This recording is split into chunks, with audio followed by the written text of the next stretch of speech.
جی دیکھیے گا جی 74 میں ہے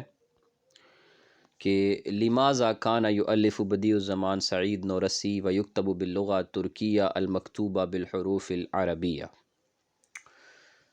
سعید الزمان نورسی کون تھے؟ بدیع الزمان نورسی، یہ نورسی تحریک کے بانی ہیں۔ دراصل 19ویں صدی کا جب آغاز ہوا تو اس وقت جو 4 بڑی سلطنتیں تھیں نا، جس کے اندر برطانیہ تھا، جس میں فرانس تھا، جس میں جرمنی تھا، اور پھر امریکہ بھی اس دوڑ میں شامل ہو گیا تھا۔ تو یہ جو ممالک تھے، ان ممالک نے یعنی چونکہ اسلامی دنیا کے اندر بہت زیادہ انتشار پھیلایا، خاص طور پہ انہیں سب سے بڑا خطرہ سلطنت اسلام عثمانیہ سے تھا، کیونکہ جتنی بھی گئی گزری ہو جب تک سلطنت کی موجود رہتی ہے تو اس سے کافی جو ہے وہ اللہ کی طرف سے جو ہے فتنوں پر سلطنت جو ہے اس کے لیے استعمال کیا ہے ایک جملہ ابن خلدون نے، کہ سلطنت جو ہوتی ہے اسلامی سلطنت وہ فتنوں کے لیے بطور چادر ہوتی ہے، تو جب اسے پھاڑ دیا جائے تو اس کے بعد بہت سارے فتنے جو ہے وہ منہ کھول کے کھڑے ہوتے ہیں۔ تو یہ رفتہ رفتہ ملک ٹوٹنا شروع ہو گئے۔ آغاز تو اس کا نجد سے، یہاں نجدیوں نے کیا تھا، سعودی عربیہ سے ہوا، اور کچھ حقائق پر مبنی باتیں تھیں اور کچھ وہ ورگلائے گئے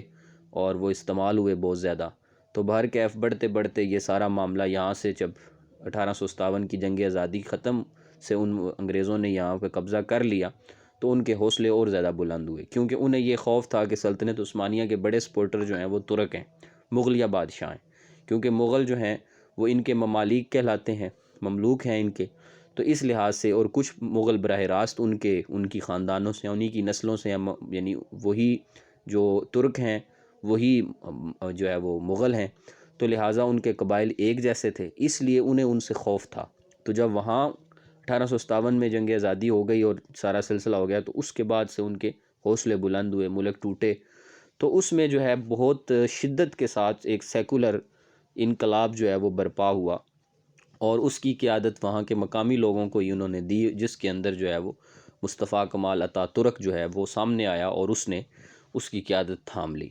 تو ایسے میں بے شمار جو ہے وہ حربے اپنائے گئے، قرآن پاک کے پڑھنے تک پہ پابندی لگائی گئی، برقع ختم کر دیا گیا، داڑیاں علماء کو کہا گیا کہ منڈوا دو، اور اس کے علاوہ بھی بے شمار چیزیں ہوئیں۔ تو ایسے میں جو بڑی اور توانا آواز ہمیں نظر آتی ہے 19ویں صدی میں، جو آج ہم دیکھتے ہیں کہ ترک میں جو اسلام کی بہاریں ہیں، اس کے پیچھے جو بڑی قربانیاں ہیں وہ بدیع الزمان نورسی نامی شخصیت ہیں، جن کا تعلق کرد قبائل سے ہے، اور کردی جو ہیں یہ شامی اور ترکی سرحدوں پر بیٹھے ہوئے ہیں۔ یہ پچھلے دنوں جن کے خلاف یہ جو IS والے جو تھے، انہوں نے بھی کافی وہ رکھا، پھر ان کی سپورٹ کی طیب اردگان صاحب نے، تو یہ وہ کردی قبائل ہیں، ان میں سے کسی قبیلے سے ان کا تعلق تھا، انتہائی جو ہے دیہاتی اس میں ماحول میں رہے، اور بچپن سے قرآن پڑھا، علم دین سیکھا، اور صوفی مزاج بزرگ تھے، اور پھر جو ہے وہ رفتہ رفتہ جو ہے جب انہوں نے یہ حالات دیکھے تو ان حالات کے خلاف یہ ڈٹے۔ تو آپ اس سے اندازہ لگائیں کہ ان کی عمر، جب ان کی وفات ہوئی تو 86 سال ان کی عمر تھی، اور ان 86 سالوں میں انہوں نے اپنی زندگی کا اکثر حصہ جو ہے وہ جیلوں میں گزارا ہے، اور جب ان کی وفات ہوئی ہے اس سے 2 دن پہلے یہ رہا ہوئے تھے، 86 سال کی عمر میں بھی انہیں جیل میں ڈالا گیا۔ تو ہمیشہ جو ہے یہ یعنی انہوں نے کسی قسم کی مداہنت سے کام نہیں لیا، بلکہ خلاف جو ہے وہ ڈٹے رہے۔ تو جب انہوں نے یہ انداز اختیار کیا کہ انہوں نے زبان تک، اور عربی زبان سے اتنی نفرت کی گئی کہ اس زبان پہ بالکلیہ پابندی لگا دی گئی ہر اعتبار سے، تو ایسے میں انہوں نے ترکی زبان کے رسم الخطوط جو استعمال ہوتے ہیں ان رسوم کو ہی اس انداز سے بنایا کہ جو کہ عربی کے مشابہ ہو گئے، اور وہ لکھتے عربی تھے لیکن شکلاً وہ ترکی نظر آتی تھی۔ تو یہ چیزیں جو ہیں یہ ساری اس میں ہوئیں، اور ان کی ایک بڑی محنت تھی، اور اس محنت کے نتیجے میں نوجوانوں کی ایک جماعت تیار ہوئی، اور پھر اسی جماعت نے 1963 کے اندر جو ہے وہ ایک نظام تعلیم ترتیب دیا، اور اسی نظام تعلیم کے تحت چلتے چلتے آگے جا کے پھر خطیب سکول سسٹم بنا، اور اسی سکول سسٹم کے تحت جو لوگ پڑھ کر آگے نکلے پھر وہ مختلف گورنمنٹ کی مختلف عہدوں پہ پہنچے، اور عہدوں پہ پہنچنے کے بعد یہی وجہ ہے کہ بظاہر ان کی ثقافت اور کلچر غیر اسلامی ہونے کے باوجود ان کے اندر جو ہے وہ ایمان کی حرارت ہم اسلامی ملکوں سے زیادہ موجود ہے۔ تو یہی بات کہہ رہے ہیں جی کہ وہ حفاظاً علی اللغة العربیہ من النسیان فقد کان آتاترک قد الغى الکتابہ بالحروف العربیہ، اس نے پابندی لگا دی تھی، واستبدل بها حروف اللاطینیہ، اس کو جو ہے اس نے لاطینی جو حروف تھے ان کے ساتھ یعنی بدل دیا، یعنی عربی پہ پابندی لگا دی، اور جو ہے عربی حروف تک کو بدل دیا، اس کے حروف تہجی کو لاطینی رنگ دے دیا۔ تو ایسے میں اسے ترکی رنگ میں عربی زبان کو محفوظ رکھنے والے جو تھے وہ بدیع الزمان نورسی تھے۔ اس کے بعد ہے جی کہ لماذا کنا محی الدین احمد خیر الدین ابو الکلام، تو ان کو ابو الکلام کا لقب کیوں دیا گیا؟ لکونہ خطیبا بارعا، کیونکہ وہ ایک بڑے خطیب تھے، محی الدین احمد انہیں ابو الکلام بھی کہا جاتا ہے، تو یہ بڑے خطیب تھے، اس وجہ سے انہیں یہ لقب دیا گیا۔ آگے جی دعوت اسلامی کی بات ہے۔ دعوت اسلامی جو کہ مولانا الیاس الطاری قادری صاحب نے جس کے بانی ہیں، تو یہ 1981 میں 1981 میں اس کی بنیاد رکھی گئی تھی، اور جو تبلیغی جماعت ہے جس کے بانی محمد الیاس کاندلوی ہیں، اس کی بنیاد تھی وہ 1920 میں رکھی گئی تھی۔ اس کے بعد ہے جی کہ سید قطب جن کی جو ہے وہ 3 مؤلفات کا ذکر کریں جو کہ ان کی ادب کی اور ان کے فکر کی ترجمان ہوں، ٹھیک ہے جی، تو وہ الشاطئ المجہول اور اشواق اور التصویر الفنی فی القرآن،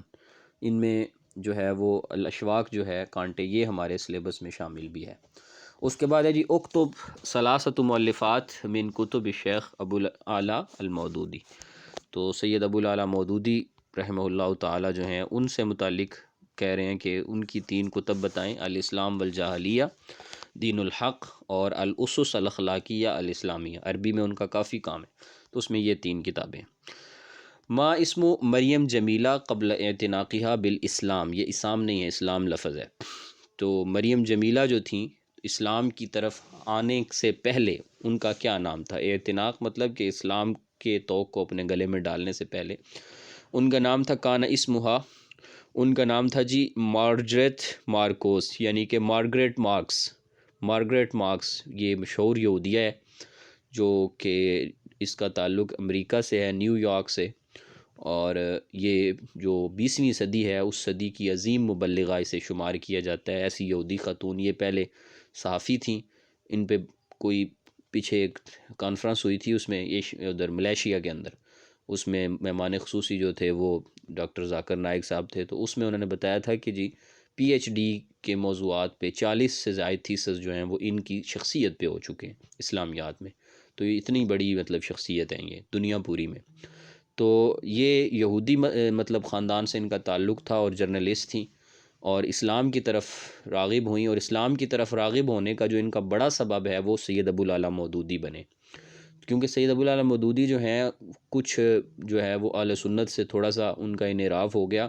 وہ مسئلہ عصمت انبیاء میں اور صحابہ کے معیار حق ہونے میں، باقی ورنہ ادروائز اگر ان کے کام کو دیکھا جائے تو انٹرنیشنل لیول پہ انہوں نے بہت جو ہے وہ کام کیا ہے، اور اس میں یہ ہے کہ ان کی جو تحریریں نکلتی تھیں، تو ایک رسالہ جو چھپتا تھا ادھر سے، یہ چھپتا تھا افریقہ کے کسی ملک سے چھپتا تھا، اور وہاں اس کا نام تھا مسلم ڈائجسٹ کے نام سے، اس میں یہ انگلش میں لکھتے تھے، تو اس میں ان کی ایک تحریر تھی کہ العالم بعد الموت کے نام سے، تو وہ کسی عربی عالم تھا اس کی تھی، اس میں پھر انہوں نے اس کو لکھا، تو اس کا انہوں نے ترجمہ وہاں دیا تھا، تو اس تحریر سے یہ متاثر ہوئی تھیں اور انہوں نے اسلام قبول کیا، اور اسلام قبول کرنے کے بعد پھر باقاعدہ یہ مطلب کہ انہوں نے سارا یہ درس نظامی، انڈیا کے کوئی دیوبند کے عالم تھے جو وہاں امریکہ میں خطیب تھے، ان سے انہوں نے باقاعدہ پڑھنے کے بعد پھر انہوں نے درس نظامی وغیرہ یہ ساری چیزیں، مطلب اس طرح تو نہیں لیکن کتابیں ساری انہوں نے صرف نحو اور یہ چیزیں پڑھی، حدیث پڑھی، تفسیر پڑھی، مختلف دورے کیے، عربی ملکوں میں بھی پڑھتی رہیں، تو پھر یہ ہے کہ وہ بہت بڑی اسلام کی جو ہے نا داعیہ بنی غیر مسلم مطلب مغربی ممالک میں، اور 3 ان کی تصنیفات بتائیں جی۔ ان کی ایک تصنیف ہے جی اسلام و تجدید، الاسلام و تجدید، وہ بیک وقت عربی، فارسی، عبرانی، اردو، کئی زبانوں پہ 8 کے قریب زبانیں ہیں جن پہ وہ مہارت رکھتی تھیں، تو یہ خواتین کے لیے ایک بہت بڑا میسیج ہے کہ اس طرح اگر ایک خاتون کہاں سے اٹھے اور کس طرح عربوں یعنی ان کی کتابیں جو ہیں وہ عرب علماء مولانا سید یوسف قرضاوی جو ہیں وہ ان کی کتابوں کا تذکرہ کرتے تھے اپنے بیانوں میں،